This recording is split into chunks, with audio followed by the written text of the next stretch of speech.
Okay, Mike, Lenhart, lesson 1, October 2017. So today with Mike, we're working a lot on his sit-up. Now right now there's a bit too much, that's actually pretty good. Good. The only thing with that one that was a bit out, Mike, was there wasn't enough angle between your left forearm and the shaft. It was a bit too straight.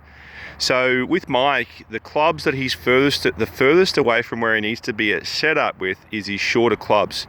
So we're trying to get this shaft of the club to have more of an angle between his left forearm and the shaft. Now lift those heels for me. All right, it's pretty good. We're also trying to reduce the distance he stands from the ball, trying to get his arms back in closer to his body. That shaft and handle of the club was still not down in between your legs enough, mate. There was still too much of a gap between your legs and your body. Good, so with this club here, we're trying to get to a point where we don't have any gap between the left forearm and the rib cage.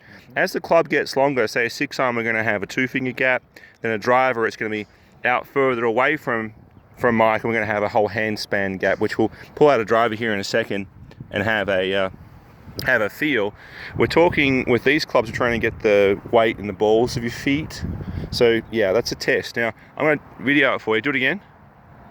Okay, you'll see on this video how you're still sneaking forward a bit. That's still too high there. Okay, go ahead and hit. All right, good try. I had you stand there too long.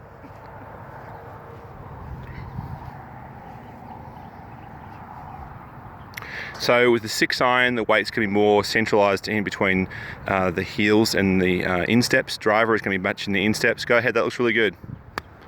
Okay, better. You just lost your feel a bit with me talking away here. You hit 4 or 5 good ones without the camera before. And then we get to the driver, is going to be even taller with the stance. Good try. Standing taller, standing wider with the feet. The other big change we made today with Mike is we narrowed down his stance a lot for these clubs. So this feels ridiculously narrow, doesn't it? Okay, so this club here, we basically want to have level with the outside of his shoulders. That's pretty close, maybe slightly too narrow, but it's really close to what he needs to do. And then as the club gets longer, the driver should be wider. Good swing. The inside of the feet should be level with the outside of the shoulders.